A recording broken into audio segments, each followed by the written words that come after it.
Order. If city clerk will note attendance, we'll move on with the approval of the agenda. Are there any modifications or questions in regards to the agenda as presented? Right there. All Good right, luck to us. unless there are objections, we'll go ahead and proceed on with the approval or with the agenda as presented. Are there anyone in attendance wishing to make public comment before the committee? Before we get on to other things. We're not taking online public comments, but if there's anybody online and they wish to make public comment, they can submit versus email. We'll get that to the committee as well as council. Okay. Seeing no one, we'll move on to approval of the minutes. Well, approval of the minutes dated August 6, 2024. Chair reviewed, has no alterations. Any of the committee members, any alterations or questions? All right, any objections to accepting the minutes as presented? Hearing none, we'll accept the minutes as presented. Move on to approval of warrants and claims. Consideration claims report dated September 23, 2024. Chair has reviewed and has no questions or clarifications. In addition, I have no email in my inbox from other council members or anybody else asking questions to the warrants. Does any member of the committee have a question in regards to the warrants? All right. Any objection to accepting the warrants and moving them to council as presented? All right, with that we'll move forward with the warrant as presented. Let's move on to Agenda Bill AB 24087, Second Amendment to the Agreement for Interim City Attorney Legal Services. We'll talk this one for us. I mean, myself. So as we are at the open recruitment for city attorney position, we do need to amend the agreement to continue it till the end of the year, until hopefully we can have that city attorney put in place. So we're requesting an amendment of a amount not to exceed of 352,000 to the existing previous amendments to get us through the end of the year. Okay. Any questions or discussions? And point of fact, we've actually we're beyond our existing contract now. Just barely, yes. Just barely. We need to catch up with this. Correct. Yeah. I'm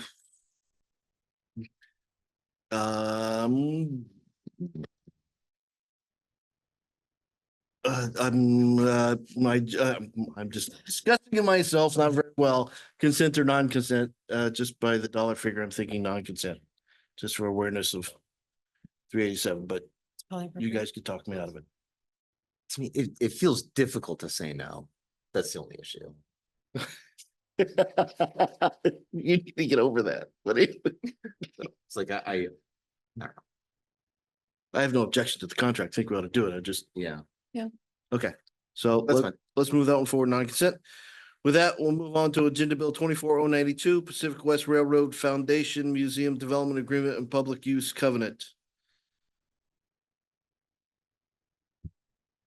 Take it away. Oh, do I have the floor? You have the floor, sir. Okay, thank you. Well, good evening, council. You have hopefully had some of these documents in front of you previously and updated versions now in the packet for tonight. What you have are the core documents that the city would need to approve in order to move forward with the model train museum project. I think one, sort of important framework around this is that the documents before you set the ground rules for how the project would proceed. But, for example, approving the development agreement itself would not result in anything actually getting built. It just sets the rules, the ground rules, and the terms by which the project would be approved to proceed. So what this does is, I think the agenda bill lays out in pretty good detail kind of the sequence of steps. But just to briefly recap, the council would need to approve the development agreement. And then with that, there are a couple of other important forms that the council would need to kind of give its blessing to, so that the parties would know that kind of the terms is on which they're going to be operating. Those two other agreements are the public use covenant and the conveyance agreement.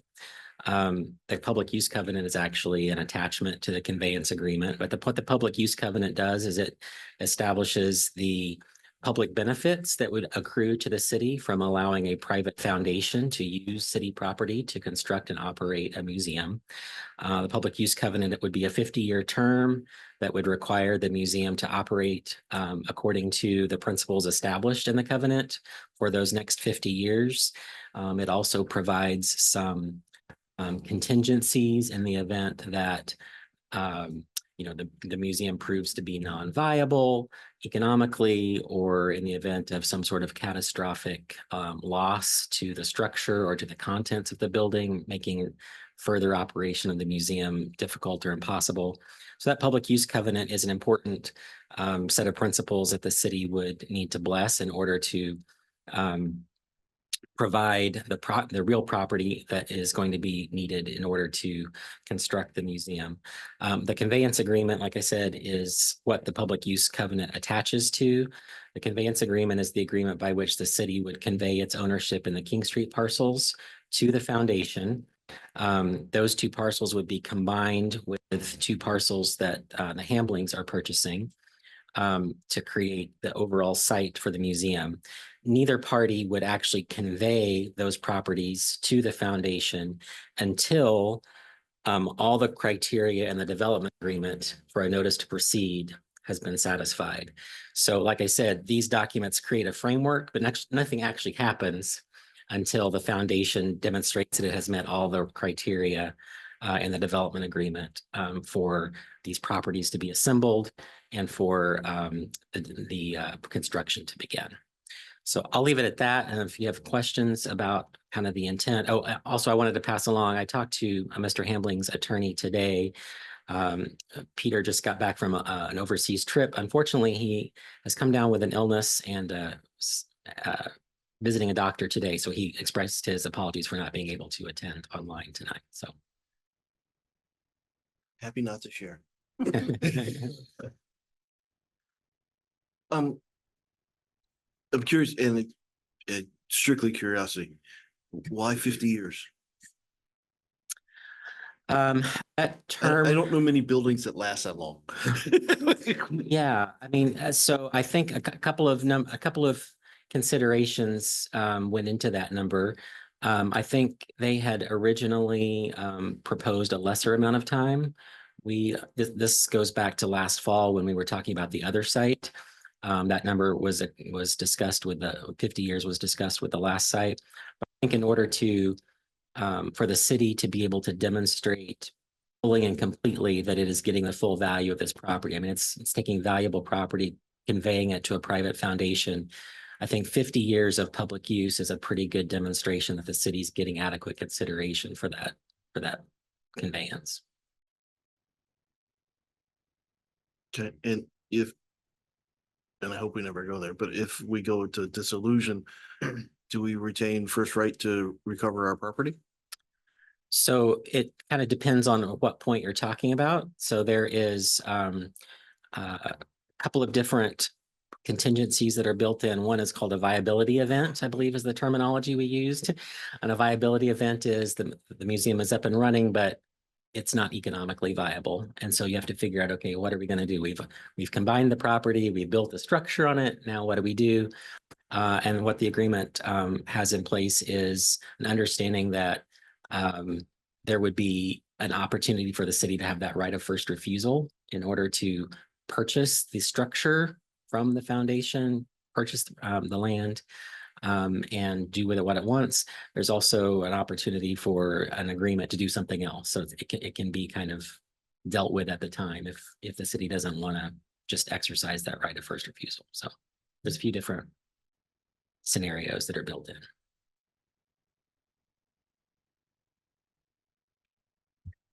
But at the beginning of this, assuming the happy path, we will convey the property to the foundation. If we reach that point of viability, would they convey it back to us, or would we have to buy it?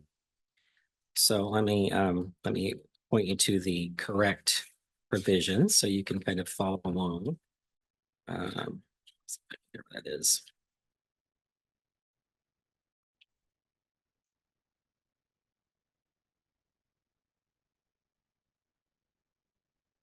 So this is in Article 7 of the Public Use Covenant. And so a viability event, and I'll just use it shorthand as the museum is no longer economically viable. So if that happens, then the foundation may elect to terminate the covenant, the public use covenant. And so they will give the city 30 days.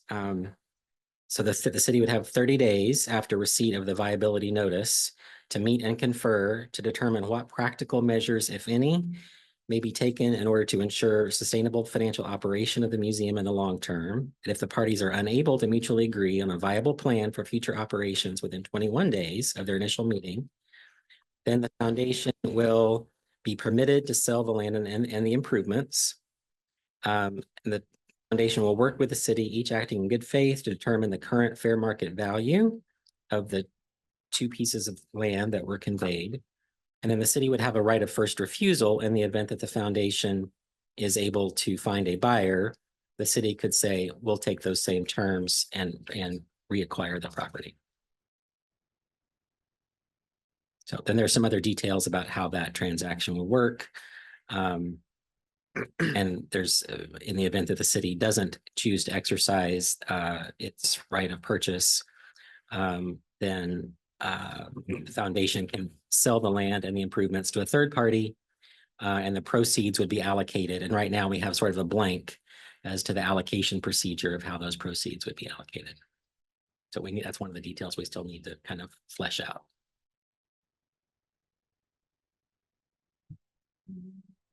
Okay.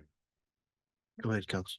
And with the right of first refusal, our ability to purchase at that deal would be discounted by the conveyance, by the value of the original conveyance to. Right, we're not the paying for the property. property again. Yeah. We're talking about the right of first refusal is on the price that's allocated to the structure and the other property, so. Sorry if I didn't make that clear when I was explaining it before. Yeah, that was my question. Yeah, thank you. Okay. Any other questions? Specific questions. Go but I ahead. wanna ask Oh, them now. oh, quite a list. Yeah. It's, I can do it later. Take the top 5. Okay, It's. educate the rest of us in your question, but all right. Councilman Joe? Sorry, so just like process, did we want to go through these kinds of things? You said you did that a lot, right? Yeah, do we want to do that now? Do we want to have this with the whole council? Just curious, like procedurally, how do we want to move forward? 'Cause right now we're at big picture, right? Well, ideally, it'd be that we hit some of the big issues here and that we're prepared to short circuit or inform the conversation and shorten the conversation in council Okay, as committee members.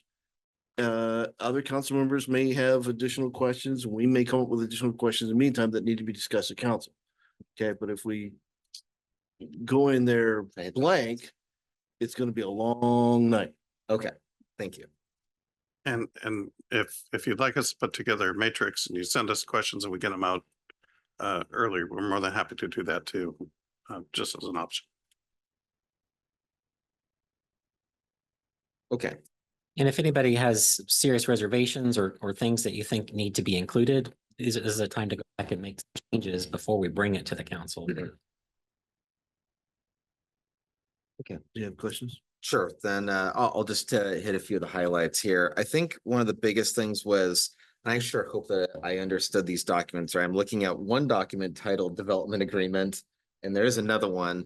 But in this version, I'm looking at 4.2.2 and part A.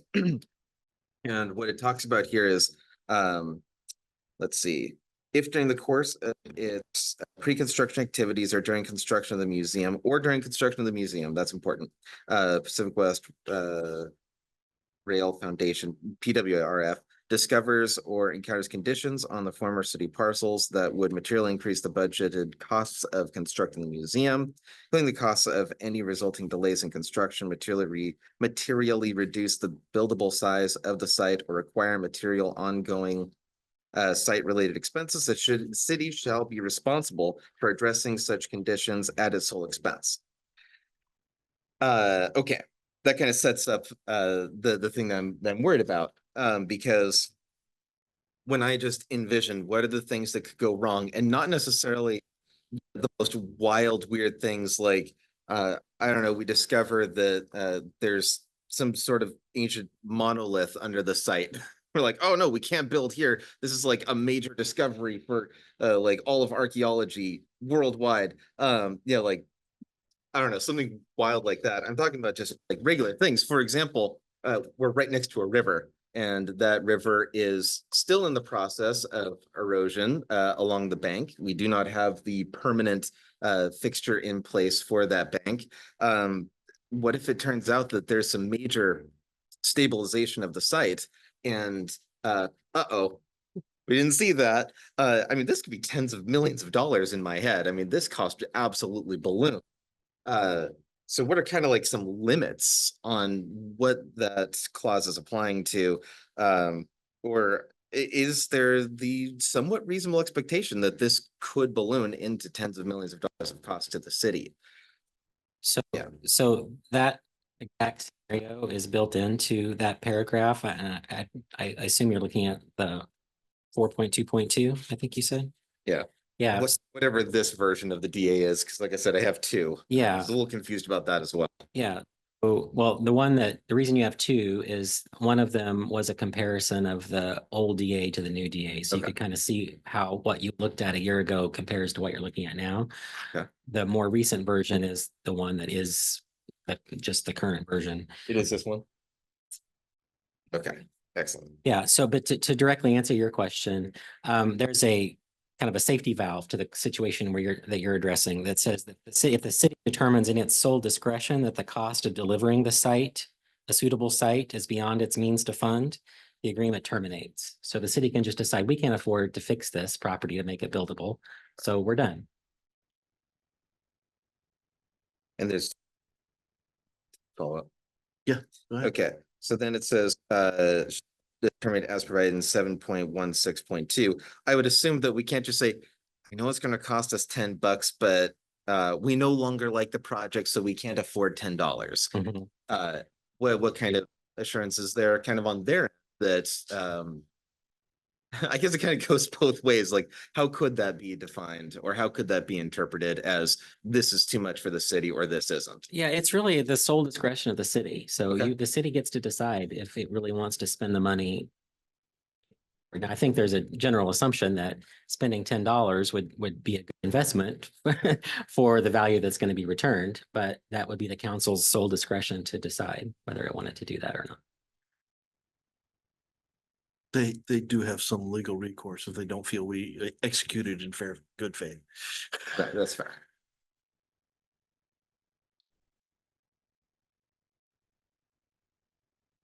Another one. Go ahead. I'd jump in anytime. If requested by, I'm sorry, I should tell you where I'm at. This is 4.2.1. Part B.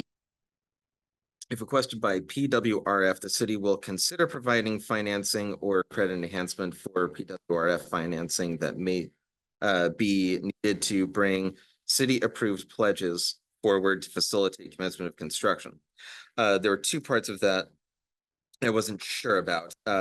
First was it does say consider versus required, which that's good.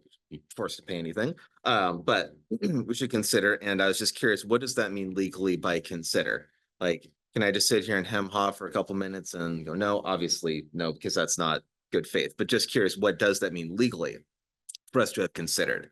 And then actually, the other thing is not related to that. It's part of the same section, but different question. So I'll take that one first. Well, you I think you overly discounted your ability to think about it for 2 minutes. That's Okay. consideration. That's. That does count as consideration? If you read it, you considered it. You All right. considered it. You have no obligation to do anything beyond consider it, which means think, yeah, I've thought about it and no. Okay, so legally is the pedestrian version of considered. We discussed this with their counsel. They understand, or with their attorney, not COUNCIL, but SEL. And about this very concept that financing is solely in, again, a sole discretion of the city to participate in. And we just wanted to have a placeholder in here. They wanted to have a placeholder in here that they could come ask you Mhm. to help out, understanding that you have no obligation to do anything. So we just put, we'll consider it.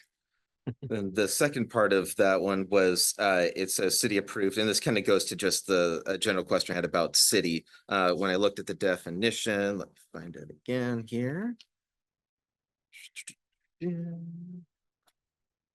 City. Okay, I know, you have to look up definition of the word city, right? It means the city of Snoqualmie, a Washington municipal corporation. So, does that part of that same section where it says city approved, does that mean council involvement by definition, or does that mean they could ask the mayor and the mayor decides to do that? So this is referring to that the mayor or mayor's designee uses to vet the pledges to make sure that they're real and they're not pretend or hypothetical. That's one of the hurdles that the I see. foundation has to clear in order to get the notice to proceed with construction. So there's that process in place where the city kind of says, is this real money? Is this a real commitment, or is this pipe? Okay, And so so that's when- what the city approved pledges means. right, when I was reading it, I was thinking city approved pledges, meaning that the city had decided that we are going to pledge money. Oh, to no, it. sorry, no. Right, but this is saying city approved pledges, meaning there were pledges that were made, and the city approved that, yes, those are real pledges that exist. Yes, Right, okay. it. That's correct.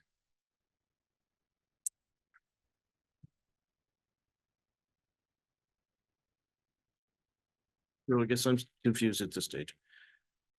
So there are pledges made to the foundation for construction. The city reviews and says that's a real thing.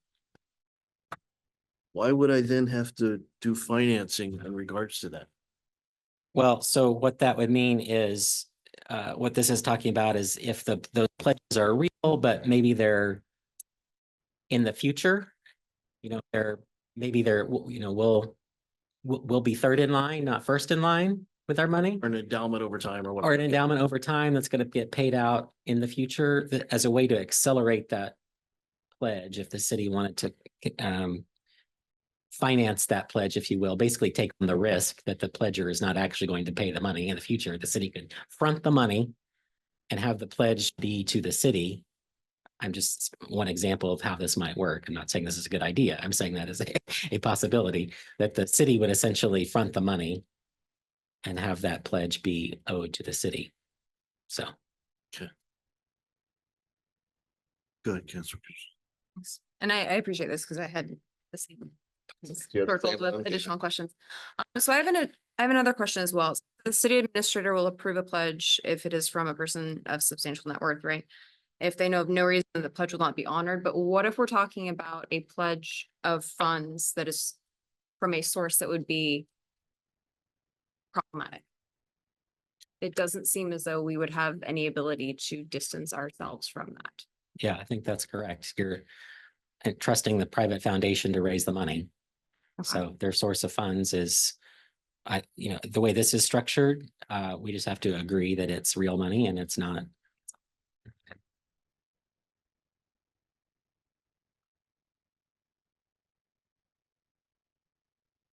Next one is, and Chair, if you want to cut off and move on to another topic, then of course. So 3 we could always return to this. 3.2, Article 3, 3.2. I am obviously not a lawyer. I don't know how these numbering system works. And then 3.2.1A, site suitability. I was worried about the possibility of a wetland buffer, which I believe may or may not have been issues for other projects in the area where they thought that there was a certain amount of space that they may have. Then it turned out that that wasn't the case. Definitely don't want to wade too deep into that issue, but I didn't see here that had been looked at, that the proposal would not extend into the wetland buffer. I'll take that. Yeah, So we've been working closely with his design professionals and they're well aware of the site constraints and they're designing it to conform with all regulations. We're not looking to go into a wetland buffer if one does exist. Has that already occurred? That process, we now know everything is outside the buffer, or is that still being looked into? Without talking to the applicant, I don't know exactly where it is, but there are preliminary designs in your packet that show what is being considered for the site. So I am inferring from those preliminary designs that they are well along in their design process and able to present those as part of the packet. They're in the appendi.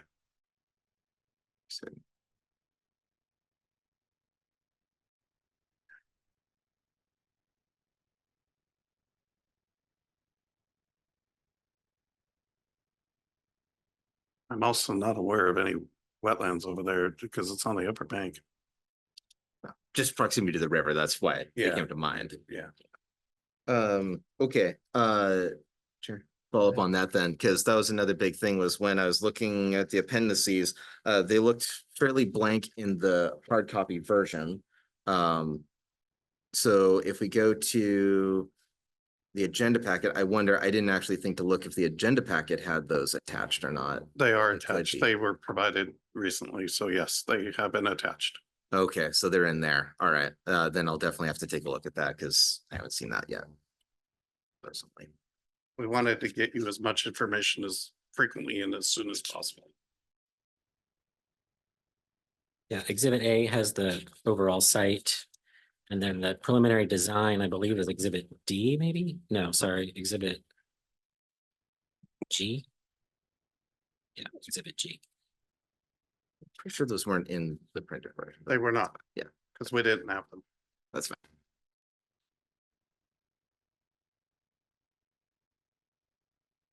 You have another question? Thanks. So going over to the public use covenant. This is going to be section 11.3 environmental indemnity. Going down to the bottom, and I'm looking at the red line specifically. It states that the city covenants and agrees to indemnify, protect, defend, blah, blah, right? Mhm. PWRF. Again, blah, blah. In whole or in part from any hazardous substance on, in, under, or affecting any portion of the land which one existed on the city conveyed land at any time prior to the commencement date, or II, which migrate onto the land hereinafter from any other property owned by the city. So my question is, what do we own that's there that could migrate? And I'm assuming at this point in time, we're not aware of anything, but I'd love it if someone could just make me feel a little bit better about that. I'll start and then I'll kick it over to Mike. So the King Street lots is that's the city conveyed land. So if anything were to migrate across onto the Hambling parcels. The city conveyed land had a no action letter issued by the Department of Ecology back in 2000 or 2001. Okay. There was when the city purchased the property years before that, the city discovered that it had at one time had a service station on it or some sort of an automobile repair shop or Okay. something that it would have involved some potential petroleum contamination. But that was examined and like I said, Department of Ecology issued a no action letter back in, I believe, 2001, but don't quote me on that. We can provide that to you. Okay. So that's all we know that was ever potentially a contaminant on the site. But Okay. Mike might know more, but Yeah, that actually used to be the city public works facility and police station. So like David said, the site does have a clean bill of health. The only other things we own would be the streets and the park that surround it. So I wouldn't anticipate anything migrating from there. Suppose in theory, if the city, was carrying around some toxic chemicals and spilled them on its land and it rolled across onto the property, then yeah, we'd be responsible for cleaning it up. Okay, but there's no underground tanks that we know of or anything from storage for that? No, that's better. So be cautious just because got there one. was a heating oil tank discovered on the property close downtown. Let's just say downtown at one time. That was a, whoops. And that's true. Anytime you dig in the ground, there is a small risk. I've discovered heating oil tanks in the past. Yeah. The mitigation for those is not as bad as you would think. Heating oil tanks, Yeah, fuel tanks, a whole different story, but. Yeah. So I mean, as far as we know, the property's clean. As far as ecology knows, the property's clean. have we reviewed that ecology no action letter? I just pulled it up. I was off by 2 years. The no further action date is February 25th, 2003. Unit manager Dan Cargill signed off, standard voluntary cleanup was completed.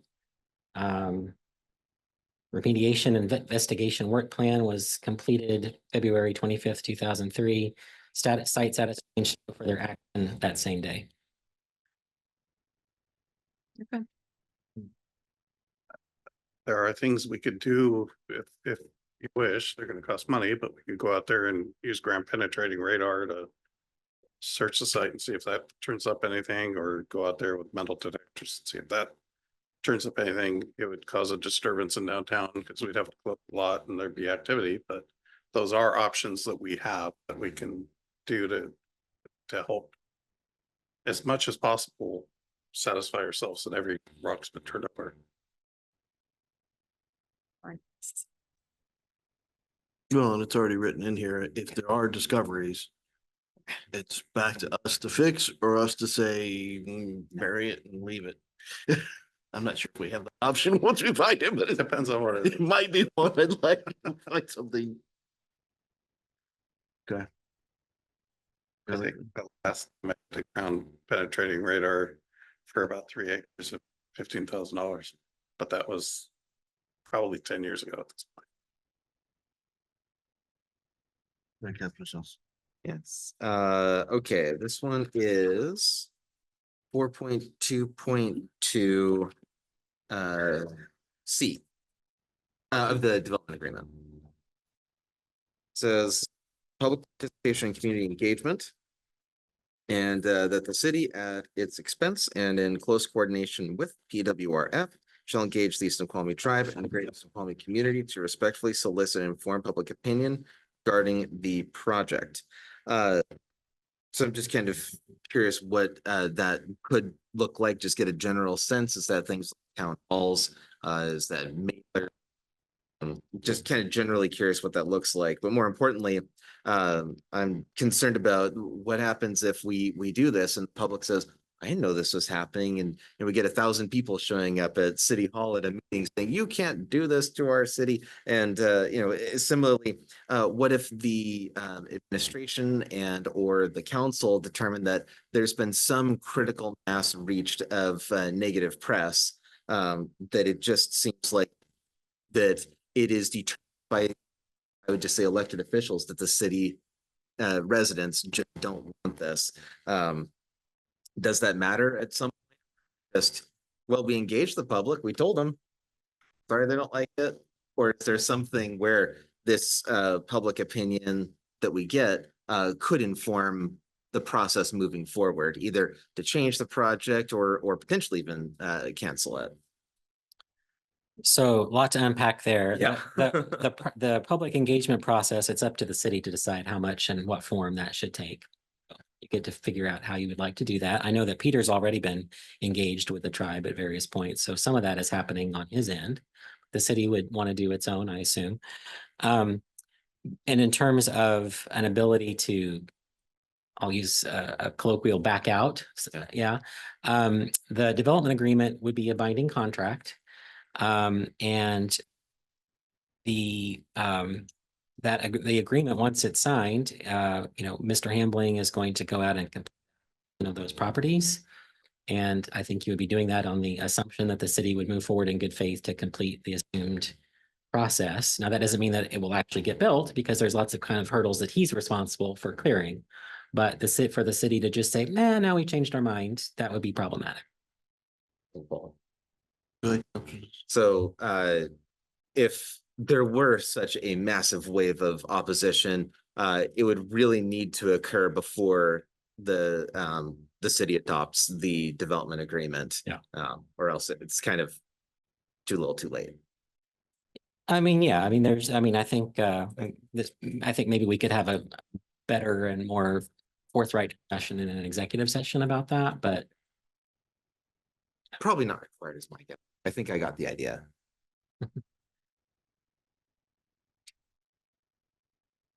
Any additional questions? Um, You got one more? At least one, yeah, one more. Okay. It's kind of like a two-parter, but I'll make it quick. All right, I think it actually is. This is Article 5 of the DA, where it talks about the city design review board. And I was just looking up the code to figure out who exactly that is currently, but I was gonna ask anyway, just to make sure that I know, is that currently the planning commission? correct. Okay, I assumed it was. And then the part 2 is the appeal process. I just didn't see it. Maybe I just missed it. But say the planning commission decides, you know what? This design, this is garbage. You guys need to go back to the drawing board, start from scratch. This is out of alignment with our code, whether they are right or wrong.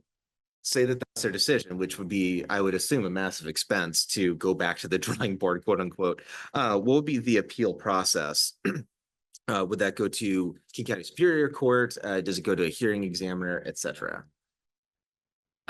So the foundation would be a permittee, just like any other developer in town. So they're gonna go follow the same design review board process as anybody else. So your code sets forth a process for going to the design review board, getting their decision, and I'd have to look at the code to see if there's an appeal to the council or if it goes straight to Superior Court or to a hearing examiner. I think it goes to hearing examiner, but I'm not 100% certain. Change it to do that as well, but Yeah, I'd have to look that up.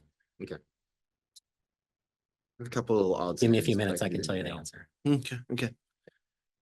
So when we move that forward to council, we'll do it non-consent. And any questions we have, Mike, we send to you? Yes, please. Okay. And if you could also CC the city attorney. Okay. Our emails have been acting a little funky.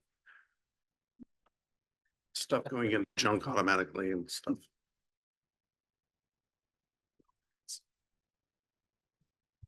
Back up here. All right, with that, let's move on to the next agenda item will be human resources funding recommendations.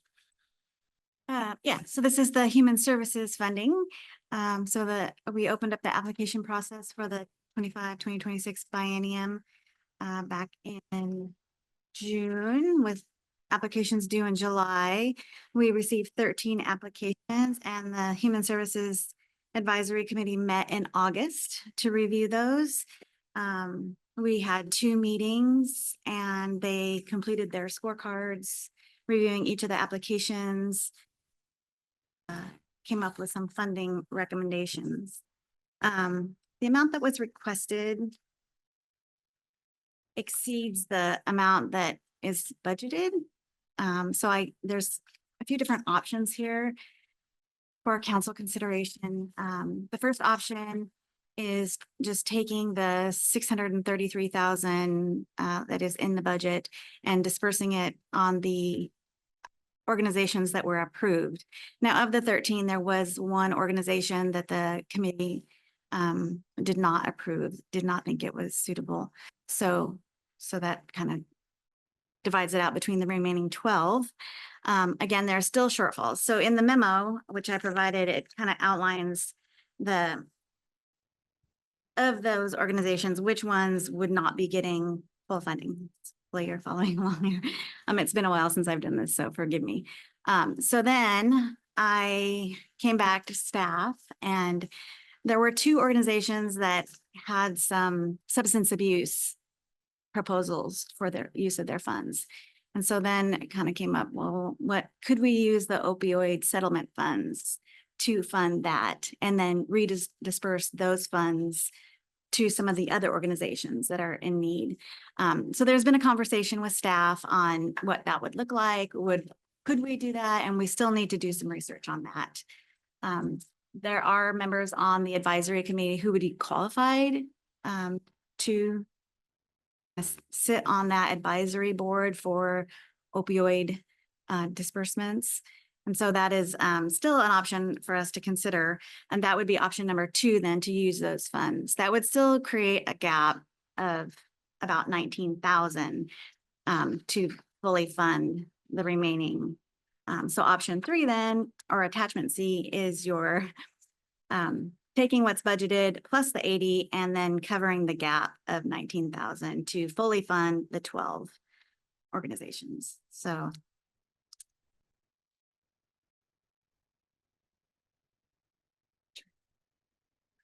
Go ahead, Councilor Johnson. Just remind me real quick, you said where there are 13 requests total, Mhm. and then -1 is where the 12 comes from. Okay. That's what I thought.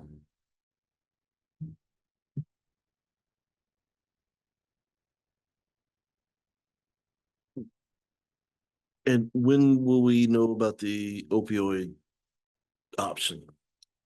Hate to say it that way. yeah. Uh, Well, I've been working with finance to kind of figure out, we already have funds.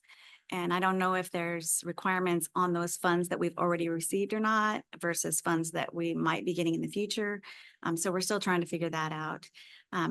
Possibly there could be a budget amendment later, I suppose, in 2025. I'm not sure how all that would work out. Perhaps Gianna could help on this, or we could get back with you by the next council meeting. I can jump in on it. So there are multiple opioid settlements that have come through. And it seems like each one has their own unique rules. And they're highly restricted. So we're trying to identify what funds, what rules, and see what qualifies. So I know the chief has been working on it. I know the mental health position has been working on it. And I know Drew's been working on it, but we don't have an answer right now. Go ahead, Councilor Johnson. Is there any other current intended use for the opioid funds? If not, it's like, oh, yeah, let's do this and then see if we can or not. But if there are other uses for it, then We are in the process of identifying all Okay. the uses, like it can offset some of our incarceration costs for the treatment component of it. So that's one thing that we're looking at to use some of the money for. So we're still in the process of putting all that together. I mean, just a second, exactly what Mike said. There's a number of uses overall that's governed by a One Washington memorandum that was signed by the participating subdivisions overall. In essence, the city is directly receiving funds, which means the city will be potentially responsible for setting up an opioid abatement council. As the city clerk suggested, some of the human service funding or human service members of that committee might be able to serve on that. But there's a process involved, and once we can kind of flesh out what that kind of process looks like, we can then return to council with potentially a budget amendment to reflect that. So,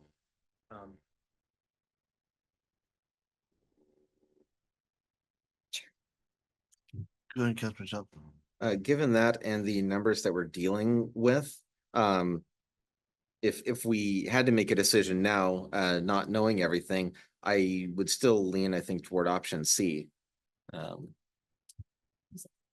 Yeah, to fully fund. But not knowing the opioid, can you scroll up a little bit? I take option C is we would have to, no, go the other way. Go the other way. Keep going. Page. Keep going. I want the memo. That was a document. Not knowing the opioid and whatever, I assume those numbers you see right there would what the council would have to fund. So it's more than just $19,000. Yeah, it'd be the 19 plus the 80. Yeah. So you're $100,000. Yeah, 99,255. Okay. What are we taking out of the budget to make $100,000 available? That's a good question. Have to look at. It's a good reason. Yeah.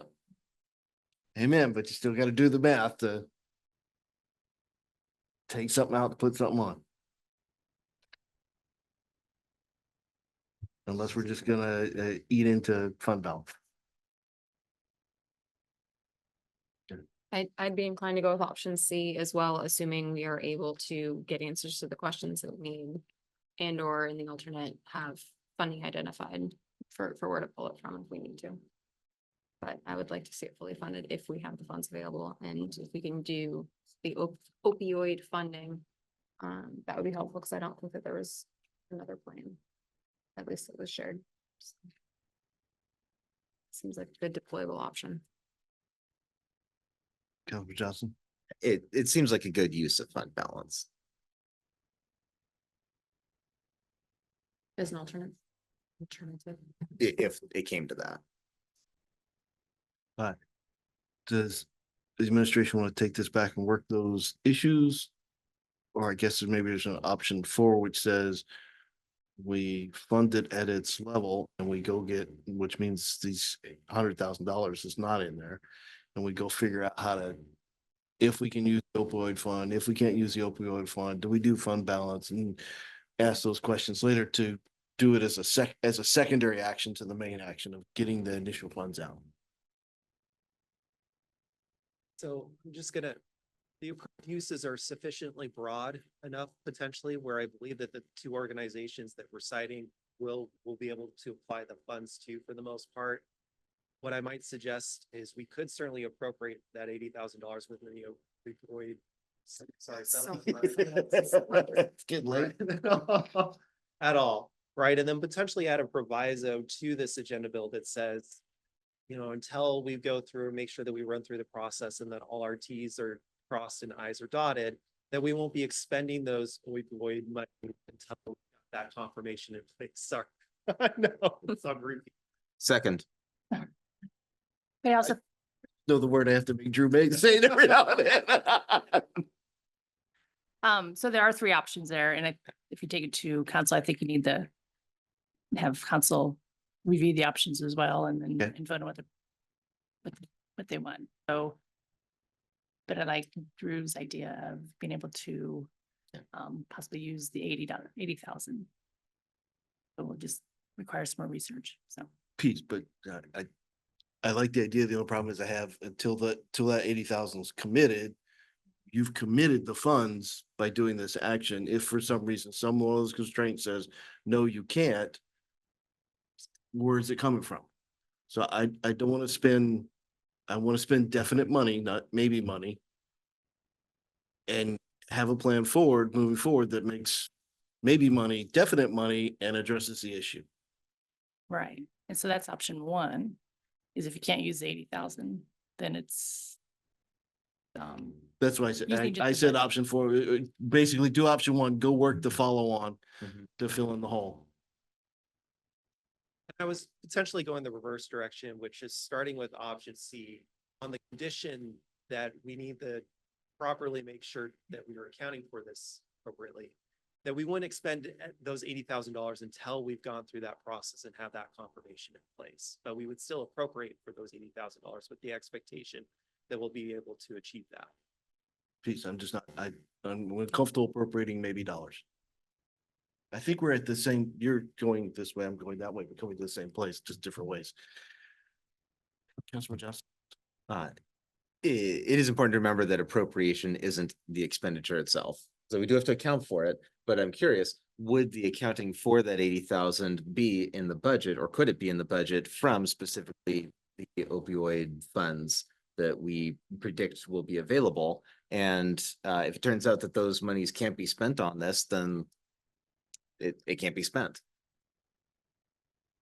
Right, so that was my intention for the most part, is to at least appropriate for those dollars, giving us Exactly. the authority to do so until such time that we can confirm. Part of the struggle, right, that we're gonna have overall is we have to live up to the settlement agreement. Yeah. So there's gonna be an audit eventually of these settlement funds, to make sure that they were spent appropriately. Certainly know that the Attorney General has an interest driving that overall. So we are conditioned to make sure that these funds are spent appropriately on opioid. There's the word again, uses overall. So, the appropriation gives us the authority to do so, but that doesn't necessarily guarantee that the administration is gonna spend those dollars until we've got that combination. Right, I mean, worthy cause. I'm just not sure the food bank qualifies for opioid settlement money.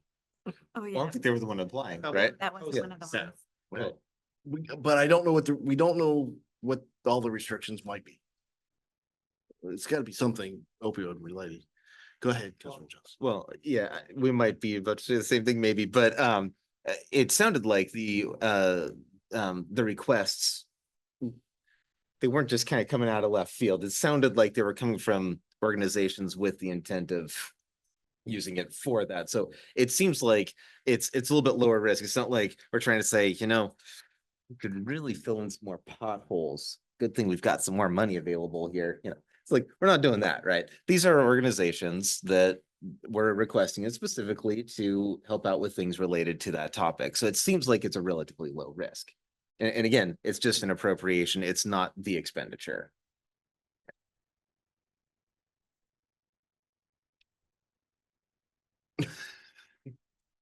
Was that just getting, you leaned, I thought he was gonna say something. No, sorry. So, Alright. in addition to that, we're gonna know that we're gonna have these funds available, so we've already collected a certain dollar amount as well.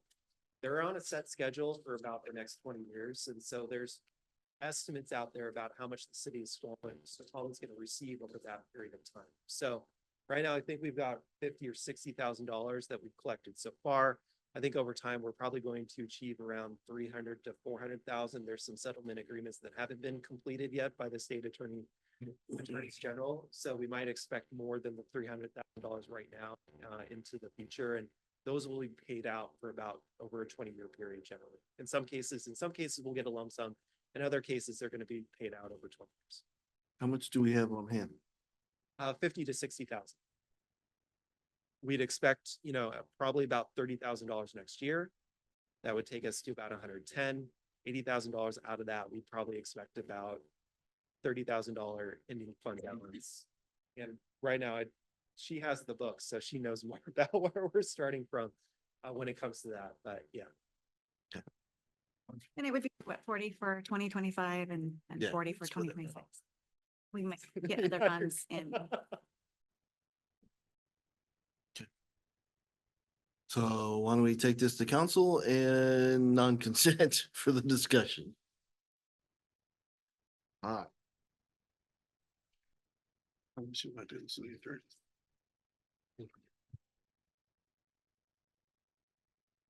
with that, let's move on to agenda bill 090.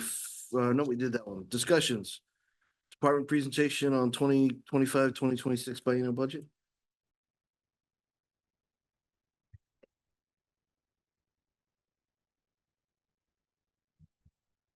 Yes, thank you, Chair, and good evening, Council. Welcome to the fourth committee meeting of these department presentations, where we're here to discuss really financial and administrative departments overall. Just to kind of set the table, these are your stars back here. They're going to be showing up here and providing those presentations overall. I just want to thank Council so far for their diligence and hard work. On the 7 to 8 hours that we've spent so far reviewing the budget, I think we've answered about 30 to 40 questions in total. Overall, you do have an updated budget book in front of you. Ideally, as a part of that updated budget book, you received a handout that will kind of tell you how we've modified the budget book since the first time that you received it to the next time. I'm going to say this word again. One of those updates is opioid settlement funds with a new estimate. Some other changes included as part of that budget book is an increase in our general fund revenues reflecting a recent legal settlement. And then in addition to internal service changes as well, primarily across all the funds, if I can recall correctly. Just to give you a sense of the next steps after today, we're gonna field probably some more questions from you. We can't answer those questions. We'll return to you at the 23rd. The goal for the 23rd is really to kind of turn that budget back to council. So you've had the mayor's proposed budget. You've been asking questions. What did the mayor include right in the proposed budget overall? Now it's kind of our time to turn it over to you and see exactly what would you want to do with this kind of this budget moving forward. So September the 23rd will be a kind of a date to really kind of have those discussions and that debate with council, between council. I'm at that stage. And then hopefully by the end of the 23rd, with those questions answered and maybe some of that debate, we'll get a sense of the direction the council may want to go and what they may want to add, change, or subtract from the budget. With that said, we'd like to take those requests for changes, for example, and do some financial analysis so that we can compare to make sure that we're living within our means. So that means making sure that we've got a balanced budget moving forward and therefore reflective of our financial management policy, but then also we're living within our reserve targets too, that we're not drawing down fund balances unnecessarily and so on, and making sure that we're protecting the financial health of the city moving forward. Ideally, we'll be able to bring that back to you on September the 30th to kind of hopefully wrap up the budget a little bit at that point. You'll ideally have the first reading of the budget ordinance at that date. And then ideally for us, on October the 3rd, we would adopt the budget. So that's our proposed kind of game plan moving forward. Obviously, there may be some changes along the way from what that kind of game plan looks like. And we'll be looking forward to how council may want to proceed after tonight. So with that said, I'm going to bring up the first department presentation. So Fletcher's here for you from IT, and I'd like to welcome him up. Thank you. Thank you. Good evening. So this was an interesting process for me. This is the first time I've done budgets, so bear with me if I don't have all the answers, but I'll do the best I can. As you know, the mission of the IT department is deliver cost-effective, sustainable solution through strategic partnership, collaboration, and obviously engaging the council and staff, and obviously sometimes citizens. So one of the first things I'll point to is there is a slight reorg change. We've decided to forego an IT manager, and based on my first few months of looking at our infrastructure, I noticed that we put a lot on the IT system. I'm one IT system engineer. We'd like to add a second with to kind of be able to split up those tasks so they're better performed, and also they have the knowledge to do it. Some of you don't know, but may know, is in IT, there's different people that have different skill sets because of all the detail you have to go into each item. And having one person do that can be a bit difficult. And the best way to do that is you spread the load amongst other staff, so that way they can focus. You know, for example, I'm thinking about our network infrastructure needs more support in the future, and cybersecurity is a big thing. And we have cybersecurity strategies. I want to make it a little bit more formalized than it is now, and having that resource would be very helpful. So technically, this is I think a net, like it'd be a less cost to do it this way, because let's just say I can handle making those decisions that need to be made that where a manager would normally do. So that was the purpose of that change. Next slide, please. So yeah, so I listed some things we've done so far since I've been here. I didn't want to speak to previous teams or anything like that. You know, we created the most recent one. We worked with finance and created an update schedule for the Munis apps. Munis is the Tyler system, as everybody's been saying. There was not a schedule set up for the apps to update. So different versions, like the production versus the, let's say, a training section or a test section. So, you know, people are working in the test environment, they're testing things out, and they're looking in the training to set settings up that they're not putting in production yet as part of their process to onboard Munis. There was no schedule, so the different versions were creating an issue because people would work in production, they try to bring data into their training environment, and it wouldn't come in because of the different versioning. So I think there was a confusion about how that works. So I went in and worked with the team, and we got a schedule automated for it in their system. The other piece, as I said, council chambers are starting on Tuesday, the 24th. I've confirmed this as of yesterday. Equipment's all been purchased and the coming out to start the installation. So the goal is 5 days to do it. I believe they can do it in that time. So added as a compliment, sort of a pre-accomplishment, but it's kind of in the works. Yeah, I listed the service tickets. I don't think that's a big measurement right now, just the way our environment works. But yeah, especially the next item is the VoIP system. That's voice over IP, which is a phone system. We've been curious about why are we running such a high-end system when people are just using their cell phones now, mostly, even in the city. The only places we need them are like the main line that has a phone tree, we call it, where it rings other phones and things. Well, they have cloud solutions for that now. Specifically, we've been testing out with our fire department the Verizon One Talk solution, and yeah, they're all set up. Before that they weren't even part of our system. They had their own little PBX setup, as they call it, like just their own little phone system. So adding this feature gave them more options to be able to use their phone system. But there's other items I listed up there, and we can discuss those if you'd like. But I'm going to go ahead and say next slide. No, wait a minute. Oh, question. Yes. Councilman Johnson, you have a question? So, yeah, totally. We all use our cell phones now. If memory serves, Mhm. the old phone lines were separated from the power lines specifically because if there was something that happened to the power lines, that people could still communicate with phones. We could do in that a as well. disaster. We could have a backup emergency POTS line if we need to. I with was plain old wondering about telephone that. service. Yeah. Cell towers go down all of a sudden. Yeah, okay. So I had a system like that at the school district where we had a red phone at specific location just in case something goes down. But be aware, with the cell service, we are first priority on their systems. So because we're a municipality, we get first priority traffic on but also the phone system itself still goes through the wire to Verizon's network. So it's still somewhat on the wire, but you also have cell phone capability. Now, we would still have physical handsets in specific locations as well. We've already got that counted. Andy did a lot of that work. So we started with the pilot because we felt we didn't want to take a risk of impacting others. So that is moving forward, but we're still waiting for more feedback from the fire department. All right, next slide. You guys seen this budget outline. There's only a couple little changes there. Next slide. Oh, wait a minute, wait a minute. Sorry, go ahead. So there was $150,000 transfer in 2023, but not in 2024. What was that? Do we know what that was?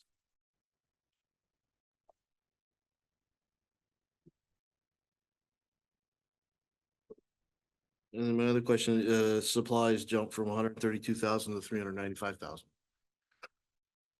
I believe that was the software, correct? Yeah. So that was one of the items we're going to talk about in a minute on the next slide. So she will have your answer on the 150,000 And transfer. it can be later. Okay. So next slide, please. So I'll go ahead and talk about that. So we're going to be moving software costs to IT. So this is due to make sure we're in better compliance with GASB 96. I'm aware of this because I had to do this at the school district as well. I spent several months at the school district to do an inventory of our software. So the best way we felt is talking with Jana, Drew, and their team, like, how do we make sure we have all our contracts aligned? And so I can talk about GASB 96 is a section called the subscription-based IT agreements. SPIDA, as we call it. So the way I had it explained to me by someone before was like, the state wants you to track your liabilities, software liabilities, if you've agreed to go further than 12 months on an agreement. So I've been gathering the contracts the last few months. Right now we're about 40 pieces of software that would like need to be figured out if they need to be tracked. So what we're going through is I go through the software terms, figure that out. And I was like, well, you know, it'd be better if I knew what all these software were That way I'll know where all the contracts are. I'll know where all the renewals are, the terms, if it was through IT. And it also helps us make sure that everybody's getting the software needs they have and that we know what the software are. So that's that supply section where we added those funds from departments into IT, and we're gonna have a budget code just for that. If that makes sense, or sorry, an account code. I forget, it's a little different here. But oh, okay. Yeah, so we moved them to the stuff that IT does not purchase is being moved to IT, or didn't purchase in the past is just gonna be put into IT. And you got, for either under goods and services, then you had basically transfers from other departments of the Yes, revenue to support that cost? that is correct, Okay. yes. The next, first item here, one of the big things I've identified and our team identified is we'd like to replace the current storage with a solid state drive system that's a little bit more modern. The current storage, I know that you guys purchased some storage recently, will be moved into what's called high availability site. Currently, we have some capability of that, but I'd like to expand that. And that was part of the request for the expenditure, I believe in our capital funds, there was one there, $75,000 for servers. And that would be, the start of building that storage array and make it a lot faster for everything, especially for files access. I've been told there's some issues with that. I want to make sure that gets taken care of. And if you have any questions on that, I can answer that as well. And the last piece, you'll notice in 2026, there's a jump in hardware costs. And that's because most of our fleet of laptops was purchased in 2022, and they would be due for replacement in a 4-year cycle. So you'll see, I think we went from, I can't remember the first year's number, I apologize, but I know in 2026, I put $200,000 aside for that. All right, I already covered SPIDA. Yeah, and here's some goal items is continue to work on citywide phone system replacement. I didn't want to make a commitment to one specific solution just in case the pilot came back with negative results. As far as I know right now, it's all positive. And the next part is deploy the staff cybersecurity training. That's pretty important.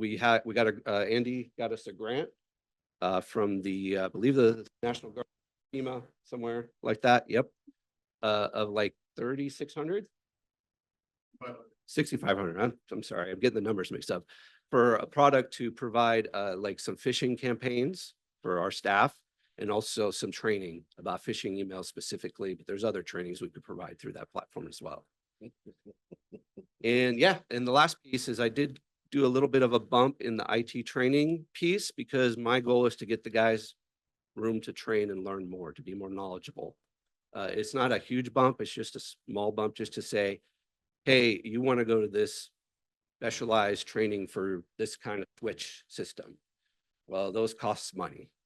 There's not like, you have to go to the vendor and say, hey, I've seen those happen. I've sent people to trainings before. And I wanted to make sure we had some money in the budget to be able to give my staff opportunities to improve their skills. Because I see that as a net benefit for us because those skills are very, it keeps them happy because they're learning new things. That's what I've been told. They want to learn new things. And it also gives us that extra knowledge that we wouldn't normally get. And that is my presentation. Any questions? Any question? Thank you. Thank you. All right, so I'm gonna hopefully handle the transfer out question that was asked overall. So last year, we had established an ERP project fund. Previously to that, the ERP project was funded out of the IT fund itself. And so consequently, over time, we compiled a whole bunch of revenue inside of that IT fund basically to support the project overall. So, as soon as we started to separate the expenditures and separate them in specifically into a separate fund, we needed obviously money to support that fund moving forward. And that required a transfer from the IT fund to the ERP project fund to that. So in essence, was that $771,000 that you see there. When it comes to the transfers in for 23-24, that was a transfer in from basically the utilities funds to support the ERP project. So we know that there's a utility billing and revenue phase to the project itself. Consequently, the project at that time needed funding from the utility system to support the utility billing and revenue function of the ERP system project. And consequently, money was transferred in, but then it was transferred out to the ERP project fund, which is kind of what you're seeing. You're seeing the flow of that happen through those transfers in and transfer back.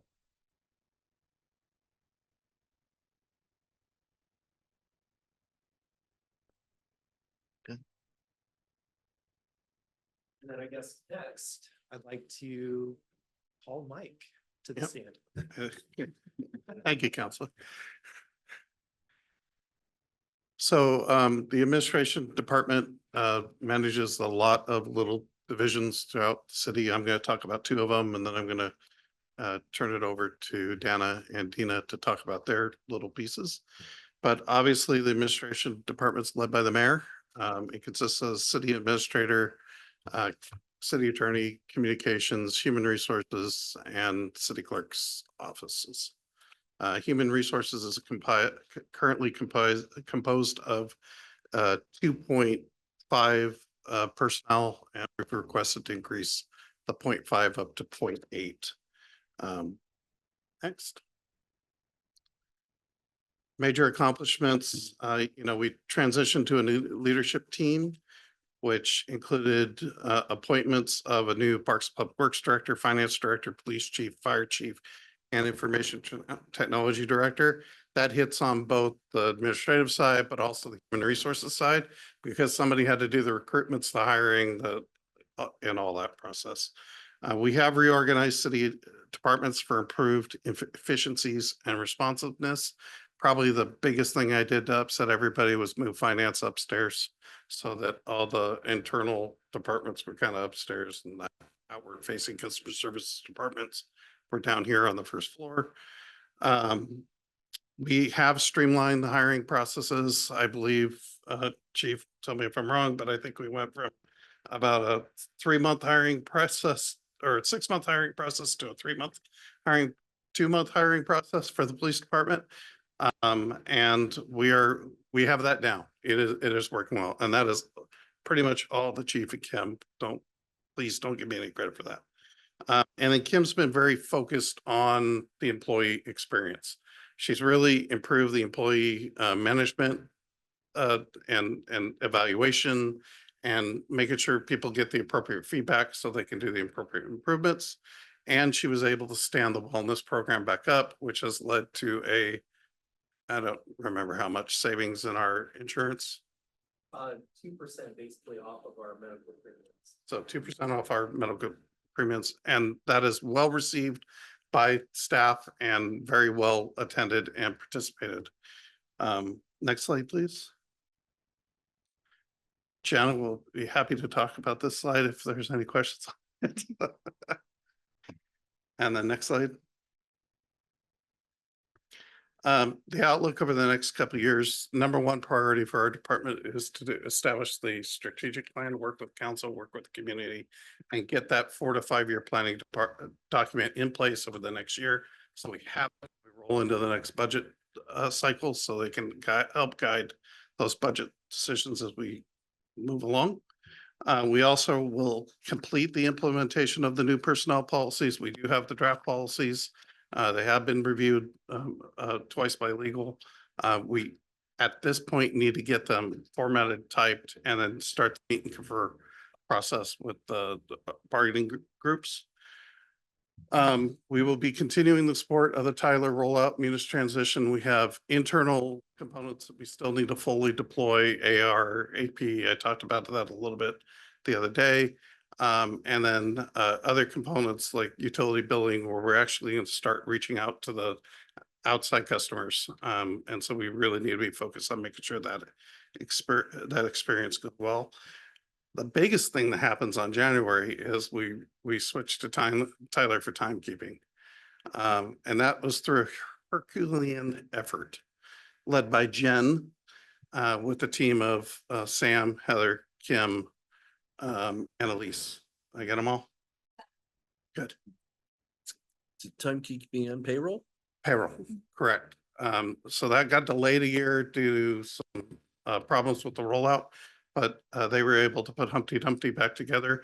We're in good position to get that going. And then we'll continue the expanded employee experience and development programs and continue our focus on employee satisfaction and wellness. Next slide. Which I think is city attorney, right? Any questions on that part of administration? Okay. So we'll do city attorney and then I'll hand it over to Dana. Dina. Then I'll hand it over to Dana. Sorry. I sent Drew a batting order to keep me honest.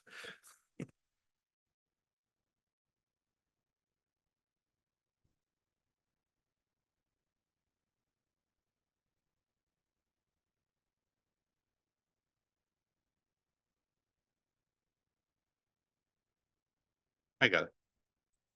I just gotta get out of this full screen view.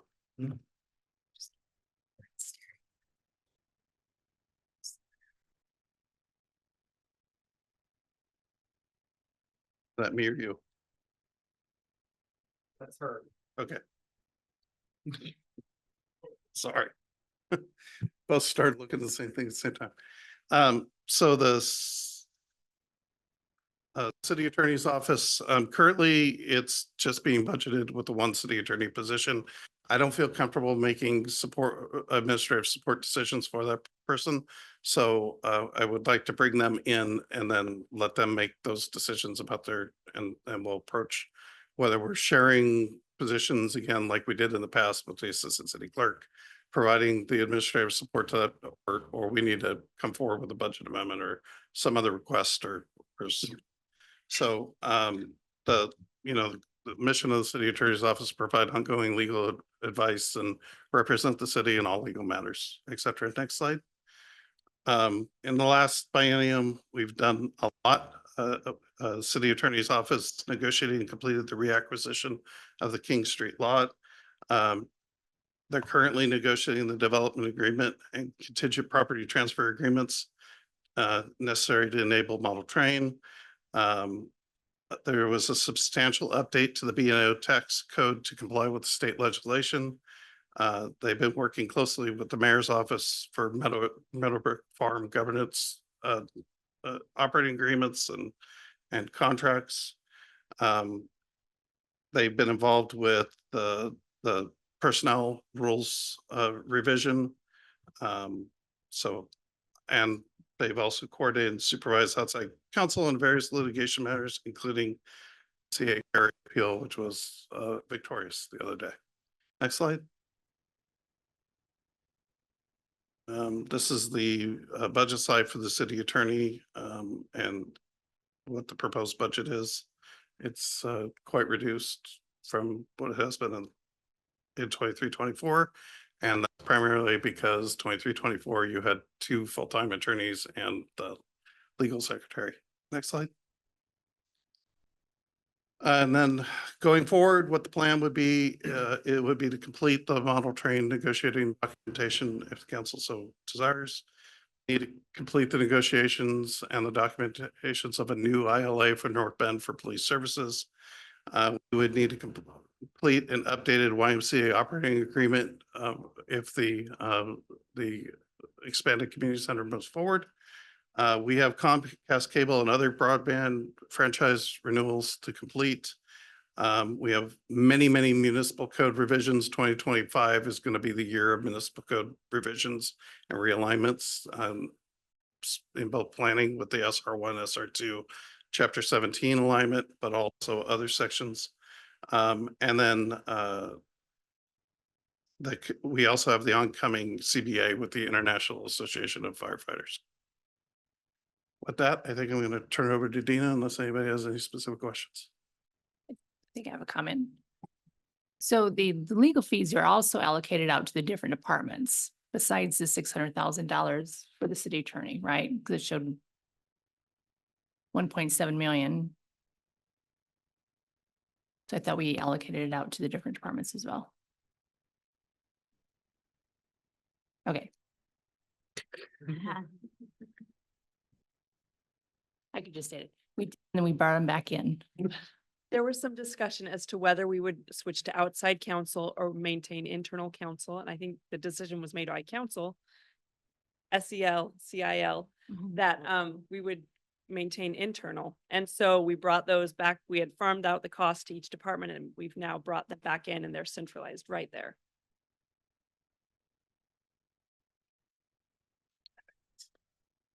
I do believe there are some specialty legal things still existing in some of the accounts. Right. Very small amounts that provide very special advice and very special things that we could talk about in closed session. Not here.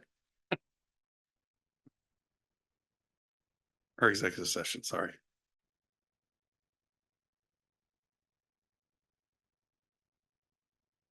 Okay. Is that it? City clerk. No, What's next? You have a couple more. I'm next. Okay, so the city clerk's office. You probably know what I do, but what we do is we support the mayor, city council, and all city departments. We are keepers of legislative records and are the official custodian of the city records. We manage the risk program and claims made against the city. We manage the city's committees and commissions. We oversee public disclosure. We oversee the human services allocation process and our staff liaison to the Human Services Advisory Committee. We're also staff liaison to the Salary Commission. And we serve as the liaison to the King County elections. So we wear many hats in the clerk's. Next slide, please. So our accomplishments over this last biennium are first, so I've added some things because we did a dry run today and I realized I forgot some things. So we updated the Public Records Act policy, implemented a records management policy, and implemented a new fee schedule. So if you'll remember that. We hired a deputy city clerk, which is first for the city. We implemented Laserfish, which is a cloud-based enterprise content management platform for preservation of our long-term records. And also it has the feature to build automated workflows, such as our new public records request form and an agenda bill submittal, which is still in the testing phase, but we'll get to see that soon. We also did a lot of cost saving measures over the 2 years, moving from DocuSign to Adobe Sign, eliminating the offsite storage center in Fife for our paper records, moving from Shreddit to LeMay, which was a cost savings, and eliminating Next Request, which was the online public records request software platform, because the Laserfish took the place of that. So Laserfish was free to build that. Well, not free overall, but to build that workflow and that form was free. And so we got rid of the Next Request. We also, in collaboration with the mayor and city attorney, updated the committee and commission handbook and the relevant chapters of the municipal code. And currently we are assisting the community development department with their meeting management. So that would be the planning and economic development commissions. So we are now doing that. Overall, we do meeting management for 13 meetings a month. That's preparing the agenda, setting them out, attending the meetings, taking the minutes, doing all that kind of stuff. In addition to the salary commission and human services. Next slide, please. So it does show an increase, right? And a lot of that is our new deputy clerk. Also, when the last biennial budget was adopted, there was no sitting city clerk. So a lot of the existing expenses were not included. So they now are captured in the new budget. So next slide, please. So our work plan for the next biennium is really to focus on records management, and that is citywide. I was happy to see that is in other departments' work plans as well. We have an old library full of paper records that we need to get through. That is to go through all of those boxes, identify them for to be able to legally dispose of them, and then whatever's left, organizing them and making room for them somewhere else, and depending on what's going to happen with the old library. So we are kind of on a timeline on that. That is not a forever storage space for us. So we are aware of that. In fact, tomorrow we'll be going over to Petite, which is luckily just across the street, to take custody of, or to start the process of taking custody of the city engineering plans that they have in their possession. That's approximately 1,000 rolls of engineering plans that we'll need to find space for. Also, part of my work plan is to export records from Legal Files. Legal Files is an online or is a cloud-based software platform that is, from what I've found, is just really full of copies. So we're going to export all of those and then go through all of those to make sure that they are just copies. And then we will terminate that service agreement, which will be just a small savings to the city. I think that's the end of my slides.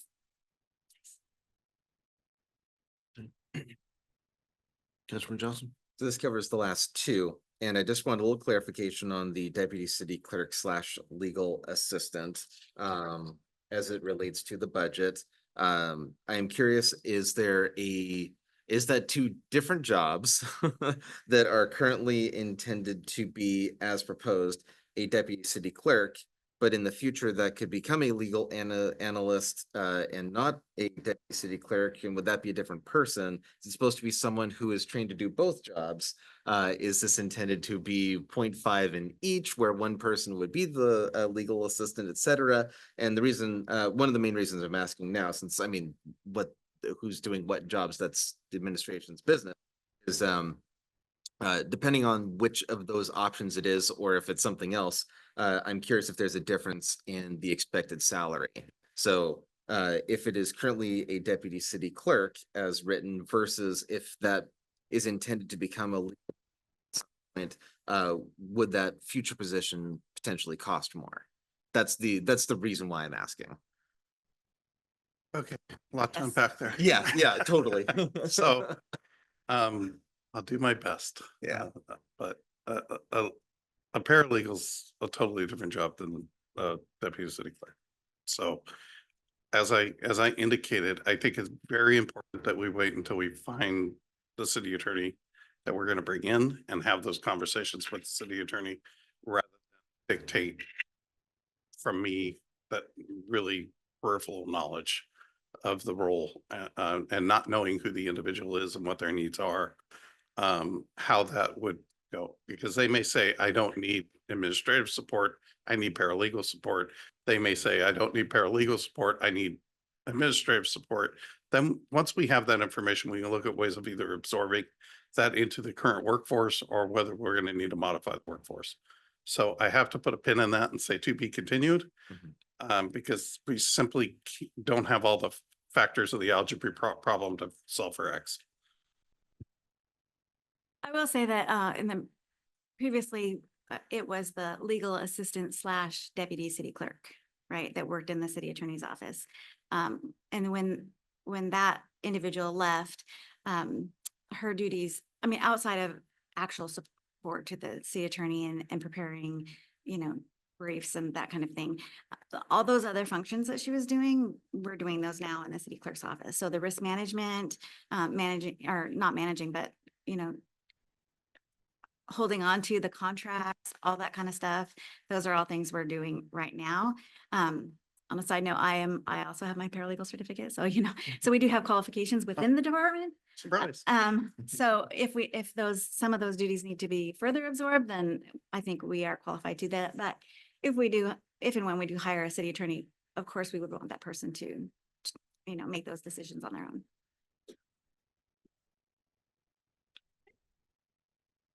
Depends. That's the answer. Any other questions? Any questions? Nope. Thank you. Anna, communications.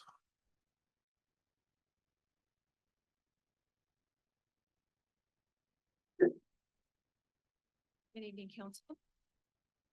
Happy to be here tonight, answer any questions that you might have after the presentation. I wanted to add the mission that's written up there. In addition to transparent and timely communications, another big key of this is that it's also trusted communications, because that's a big goal of our division is to foster trust within our community. So that drives a lot of what we do as well. Just like Dina, we wear a lot of hats, supporting all departments, offices, and divisions within the city. Some things you may not even see, like editing out hot mics before we put the council meetings to YouTube. We do that. And all the normal stuff, updating the city website, social media channels, videography, speech writing, you name it, we probably do it. I've been without a communication specialist for 3 months now, so big goal for next year is to fill that position. Next slide, please. So a lot of this will hone back to what I talked about, trusted communication. Been working really hard since I started with the city to grow our followings, whether it's emergency alert subscribers, Facebook followers, Instagram followers. Because when things happen and they need trusted communications, we want them looking at our social media channels, our websites. We don't want them turning to the Ridge Facebook page. We are the trusted source of communication when things happen, and that drives a lot of what we do. We've got the redesigned website. I probably heard about it last night too, but we launched a tourism website, and that is actually runs as a website within our website. And it was something Gail and I learned when we met with our website account rep, and he said, we can do this. Then we brought the idea to Nicole as community liaison. She had some grant money we could put towards it. So it was really a great collaboration. And now we have it up and launched and are excited to see what we might be able to do with it in the coming biennium. Next slide. So I know you've all seen this before. A lot of the jump in ours was because the communication assistant, which was 0.75 FTE, went to full-time under a new title and a new salary classification. Next slide. Number one, I already said, replace the communication specialist, get that role filled. We're going to be surveying again in 2025. As I've mentioned in the past, we want to continue surveying every biennium. We want to be able to track the services we're providing to our residents and gauge our performance, see where areas we can improve, what we're doing well. Hoping to launch a podcast, which I may pull some of you into it. Relaunch the Citizens Academy, which has been a goal for a while, and we'd hope to move further along in it this year, but given it's been open for a few months, we just are a little behind. And then more chances for the council and the mayor to connect with residents. Love for them to see you as you also are their neighbors, not just the people who sit behind the dais every other week. And get to connect with you and know that you're here working on their behalf. Again, trust. Do I have any more slides? Or is that it? Oh, I did go fast, Mike. Just set the timer for 3 minutes. I think Drew's up. Set the timer for 5 minutes. Seriously? I can't help myself sometimes. So good evening, council. Timer set. Good to be here with you today overall. Just to kind of go over the department a little bit regarding what we're charged and what we're really here to do. We're really here to manage and protect the financial resources entrusted to the city by the community. We know that money is certainly a key commodity overall. It makes everything kind of run around here, but also trust is so critical to this department. And our goal over time is to really kind of preserve that trust, not only with council, but with the public as well. And we're basically we provide that stewardship over the money, and we're the keeper of the financial management policies and regulations governing its use. And we ideally promote that accountability, transparency, and continuity of city services. And so our goal, as you know, over time is to make sure that the police service that you had yesterday is the police service that you're going to have today, is the police service that you're going to have in the future. And that's true and consistent across all the departments and one of our goals.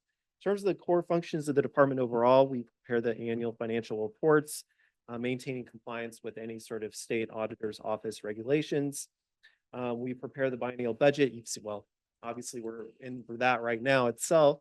But then in addition to that, we provide a lot of support and facilitation in the CIP. We're often conducting long-range financial planning and providing the analysis necessary basically to drive council decision-making. So a lot of the agenda bills that you see run through not only legal, but also finance to be able to produce that financial statement. And that's thanks to the people that we've got back there tonight. We also serve as the city treasurer, so we're taking your cash that we have currently right now and investing that money so that we can generate a return off that. That's interest that the city is receiving for the most part that helps to support us financially overall. It's often not kind of discussed in these settings itself, but it is something that we're charged with doing. And then we also oversee the issuance of debt. Now, certainly we haven't issued any debt since 2018, but we have to maintain the continuing disclosure requirements of those bonds that we issued. And so we're often having to do that. And there's deadlines that we have to meet continuously in regards to that.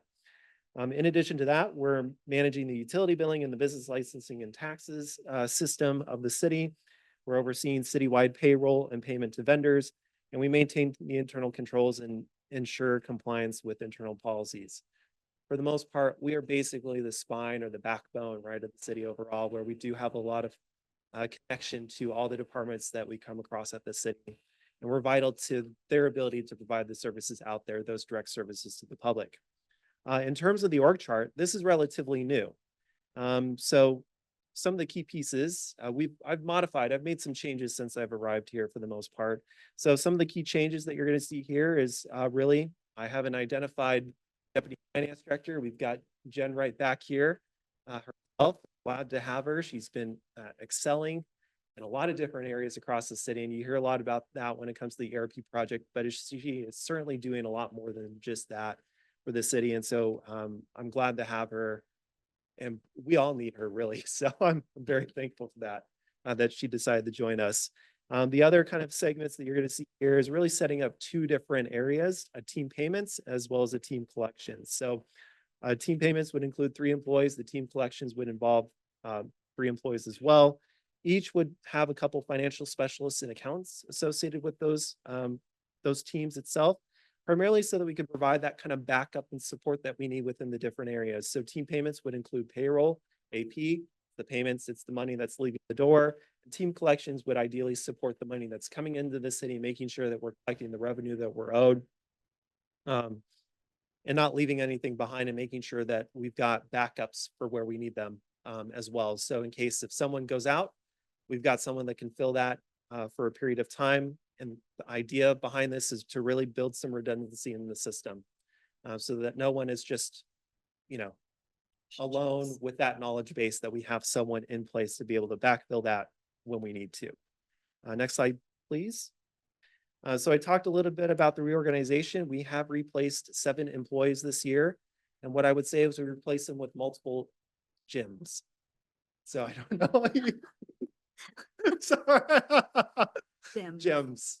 I know there's a Northwest accent. That's part of that. So anyway, in essence, Jen is certainly one of them, but we've got others in the department as well that are relatively new. And so there's really this kind of fresh perspective in the department that is helping us to uncover some of our blind spots that, as you know, we're currently working through right now, but it's kind of refreshed the department. I think we're energized and I think we're really making some great progress now. I feel like we're off and running. As council knows, we've talked frequently about the ERP system project. There's been certainly some modules over the past 2 years that we've implemented. That includes things just such as the general ledger, cash management, accounts payable, accounts receivable, general billing, cashiering, budgeting. In fact, in this budgeting process, we've actually used Tyler Munis, so it was instrumental to the departments to be able to provide their expenditure requests. All that flowed through Munis instead of by spreadsheet. So we're very excited about that. What that looked like, obviously, I was probably a bit scared moving in that direction, but Mike certainly pushed us in that direction. And so thanks to the administration to, pushing us off into the sea. So that's maybe not the right way but to phrase that, but it's due to their hard work as well. In addition, currently we're implementing payroll, time and attendance, human resources, and recruiting as well, with an expected go live date of January 1, 2025. We've currently been having meetings internally with the departments. So especially in terms of getting their information, we needed all their employee information recently inputted into the new system. And so it required those staff members to do that. In addition to that, we are preparing to schedule out some time for time and attendance. We've been practicing that, understanding what that looks like, building the resources and the guidebooks necessary so that we can educate our employees across the city to be able to use that portal system as opposed to the paper time card records that we're doing right now.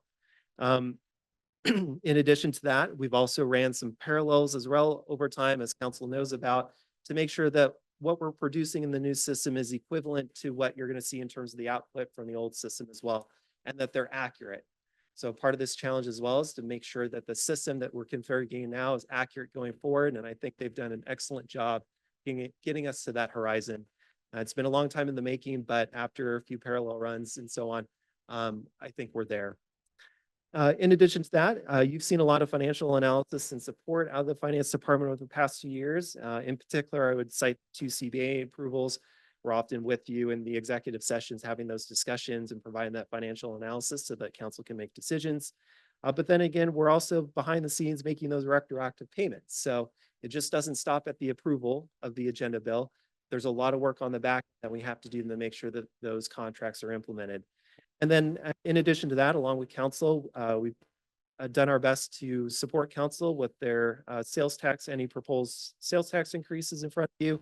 That included the 0.1 TBD sales tax earlier this year, as well as 0.1 public safety sales tax, which the voters approved, but required us to be able to produce some material out of the department to support that and make sure that it was accurate and transparent to the public. Next slide, please. So 5 minutes, I That think. wasn't me. Oh, that wasn't, okay, that's. You're well over your 5 minutes. We turned it off. Set the flashing light. So right now, as council knows, we're engaged in a utility rate study along with the Parks and Public Works Department. We've gone through 25 through 2030 non-utility CIP. We're still obviously crafting the utility CIP along with the rate study right now. And as you know, we've engaged in the 25-26 biennial budget. This biennial budget starts earlier in the year, right? So we started probably around April, May to really kick off those discussions. So by the time you see this material, it's, it's taken about good 3 or 4 months of internal work to be able to kind of reach this stage and present the mayor's proposed budget to you. And so there's a lot that goes on behind the scenes in order to kind of reach this stage in front of council. And then lastly, we've also spent a lot of time making sure that we just keep the this is not really a project dependent department itself. It's more of a routine task department for the most part, where you need consistency out of accounts payable, you need consistency in utility billing. So the processes are reoccurring every 2 weeks, every 3 weeks, every 4 weeks for the most part. And in some cases, it can challenge us to work on other projects such as the ERP project because they don't quite have a project mindset necessarily. It may be more of a routine task mindset. And so we've had to really adapt the department to kind of take on that mindset and try to complete projects from cradle to grave. Next slide, please. We've got the department table right here, the finance department table. Some of the major changes, additions includes the reduction in limited term employees. So we had these positions for the past 2 years, and those will no longer continue into the new year, which is why you're seeing some of the percent reductions when it comes to salaries and wages and employee benefits. In addition to that, we know that we've got to complete some payroll recalculations for the prior years. For the most part, in which we built in some money into that services line to be able to support. In addition to that, we've proposed a comprehensive fee study as a part of your budget to help us to locate those fees, make sure that we're cost recovering to the rate in which council would set. But then also, if there's any other sort of fees that we haven't quite collected over time that we don't have that other cities do, we may want to explore some of those fees and what they look like. And then in addition to that, we're going to this also includes the continuation or continuing implementation of the ERP system moving forward. Next slide, please. So in essence, the goal for the 25-26 biennium for us is to really kind of build back better. I know council has probably heard that before. It's really a resiliency concept overall. We've had a lot of long-term employees over time, and so we've experienced some turnover fairly recently. And like I said, we're working through maybe some of the challenges that we had before and kind of building on that foundation that was set by previous people and taking the fresh perspective and integrating that into what that foundation was previously. So some of the point of emphasis across the department include training. That's not just sending people out necessarily to, go to the state conference or a national conference or things like that. What I pretty much mean by that is a cross training. I need cross training between the employees within the department itself, so that if someone's on vacation, we can back up that for the most part adequately and not have things sitting around.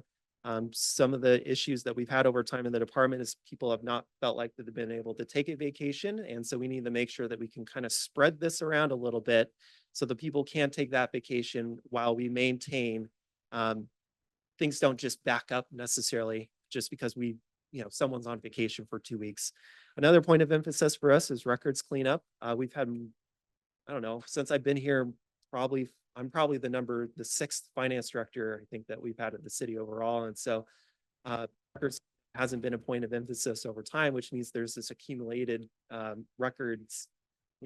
I can go back to files from the first decade of this century for the most part, and still, have them all in my office. And in some cases, we don't need to retain those records as much anymore, and it just creates clutter. And I would like to spend some time cleaning that up. In addition to that, I'd also like to introduce standard operating procedures. So Jen's certainly going to be a huge component to that overall, making sure that we have a record of the decisions that we make. And so that we don't have to reinvent the wheel necessarily, but we've got those things in place and those decisions in place as well that would ideally be also incorporated into policies and procedures moving forward. In terms of the department or the division plan for 25 and 26, the accounting division that's led by Jen back there. Similarly, like they would do in previous years, they'd have to support the 24-25 financial reporting. In addition, there's a backlog of audits as well that will hopefully, along with the CN auditor, complete over the next 2 years as well. And that includes 22, 23, 24, 25. So there's hopefully some expectation around our ability to kind of catch up to that. Also developing the proper financial procedures manuals and making sure that we've got internal controls in place. That's a point of emphasis. I mentioned payroll recalculations and corrections, purchasing card program that we replace our current credit card program, and then a couple kind of ERP project things. So for the phase 1 financials, we want to decentralize AP and decentralize general billing so the departments are a bit more involved in that. In essence, we're the central clearinghouse when it comes to APs. So people will submit their purchase authorizations to us, and then we would manually enter it into the system. Well, in the new system, certainly the departments could enter their invoices and attach the invoices within the new system themselves. And then we would spend our time processing those invoices and reviewing those invoices. Right now, there's manual entry that's happening that maybe we can stop doing eventually at some point and have the other departments help support that overall. When it comes to capital management, just making sure that we get through that and get that completed by January 1 of 2025. There'll likely be some follow-up items that we'll have to do in the new year as well associated with that.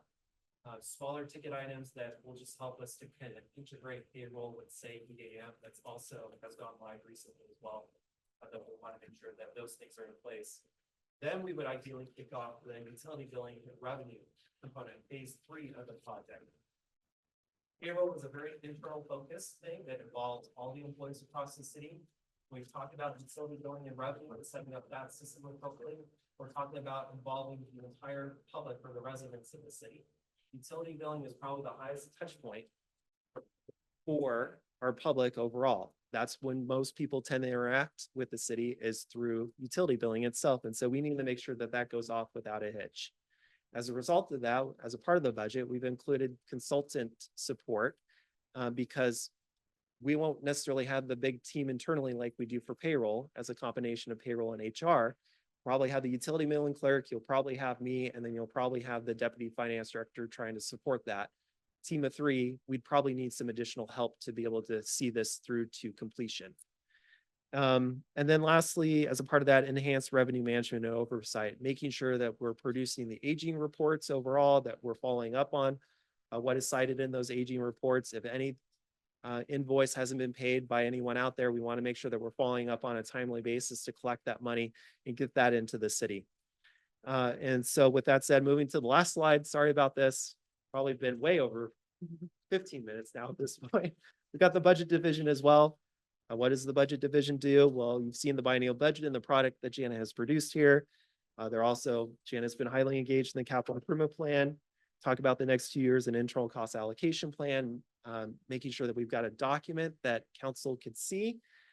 And Councilmember Holloway has heard this from me multiple times about an internal cost allocation plan.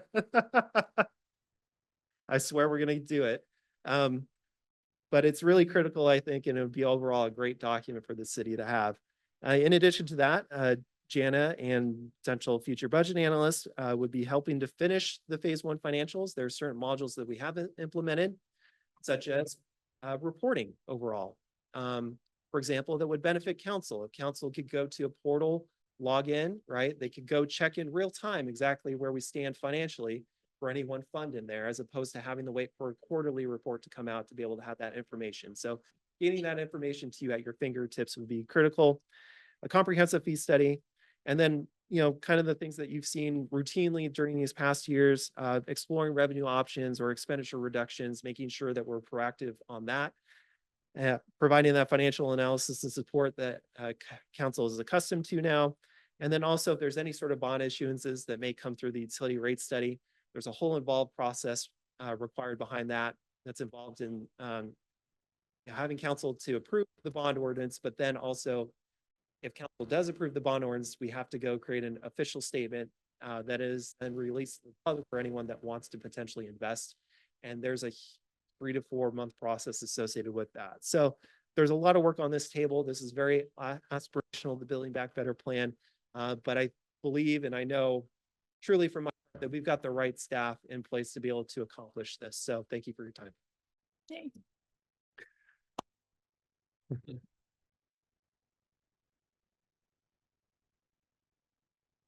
Councilor Johnson.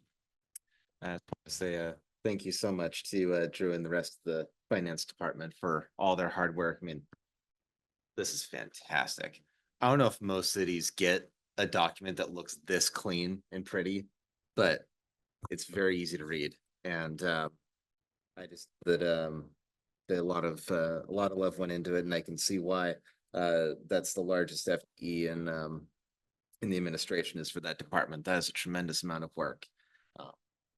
So thank you. We're very appreciative of council's support. So thank you for, really helping out the finance department over time. And it's been an ongoing conversation that's not only with this current council, but also past council as well, including the mayor too, that has really kind of supported the finance department. And other cities just do not spend that time or effort, right, within finance, or really kind of fund it well overall. And I just want to thank council and the administration for that.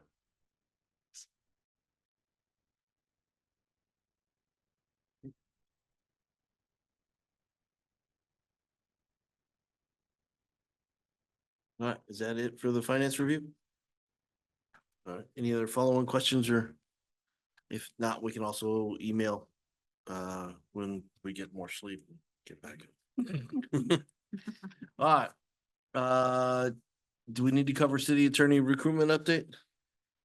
It could hold, but I'd like to, some direction could be provided that would be helpful. Okay, go ahead. So we've been recruiting now for 4 weeks. As of Wednesday last week, there have been 549 views of the job description. So I think we met the bar of getting the information out on the street. And currently we have 1 application that sort of qualifies.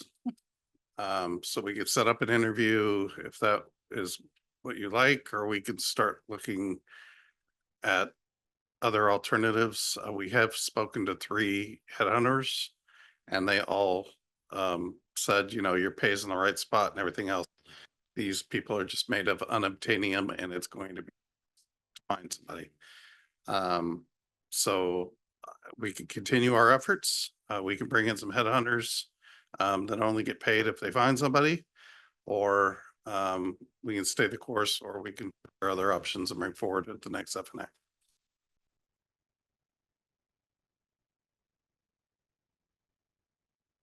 Or I can arrange to set up an interview for the 1 applicant. Yeah, but it's, gives the impression that's not your recommendation. They don't have municipal experience.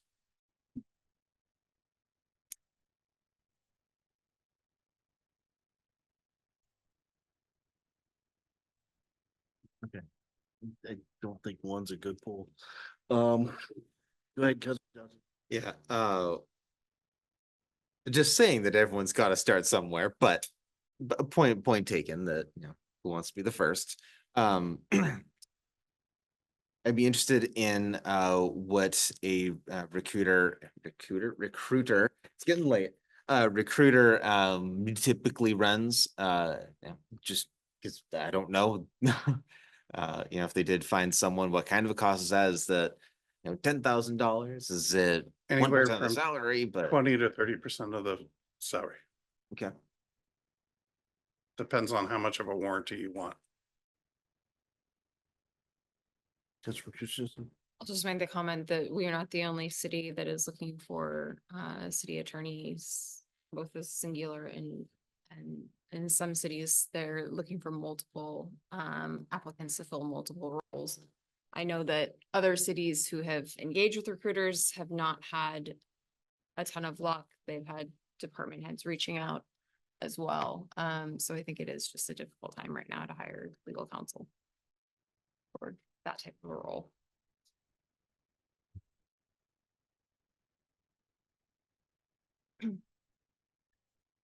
We can keep it open. You can think about it. We can talk about the next 7A.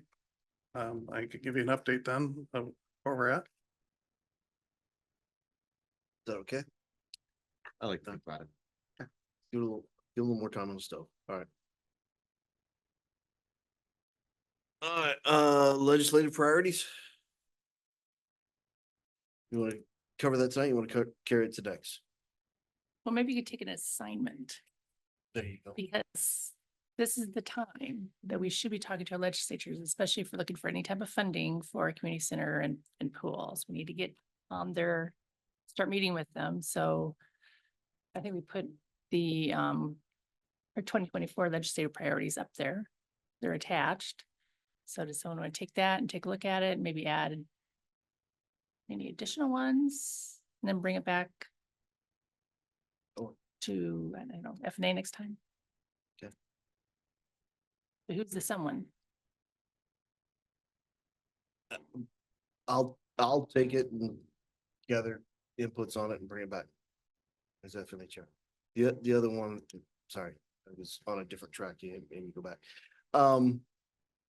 But us in general as council look at it, and if there's things I can do something there, let's go ahead and do it. Just what I'm saying. All right, Thank you. you bet. All right, with that, Councilman Johnson? Yeah, quick thing on it is reminded that this is going to be the big year for our legislators, the budget year. So this is the big important one. The other one's important too, but this one more so. Well stated. All right, with that, let's look at next council agenda. We'll have a roundtable at 6 o'clock. Talking again, continuing the budget review. That'll go to 7 o'clock. 7 o'clock, we'll have call to order, pledge allegiance, agenda approval, public hearings, appointments, presentations.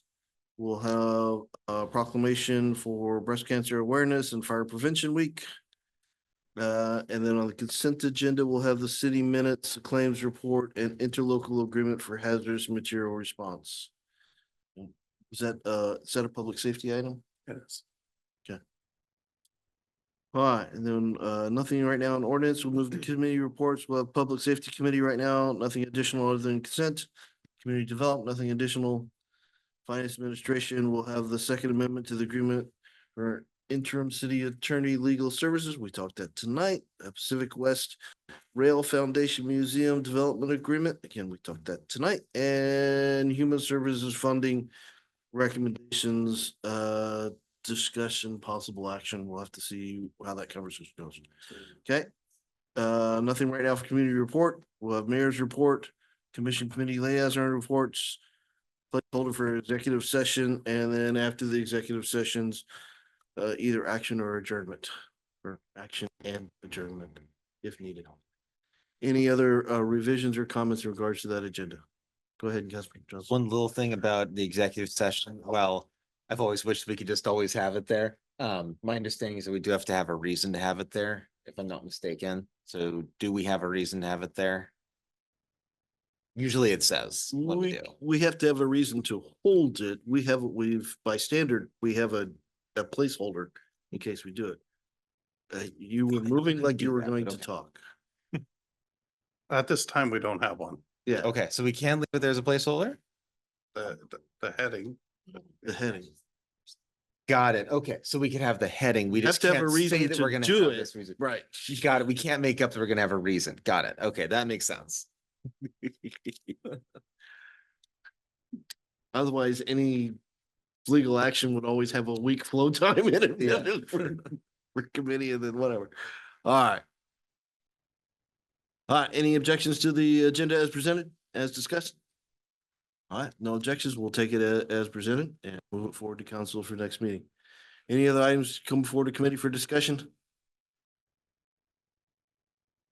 All right, if not, unless there are objections, we are adjourned. Right.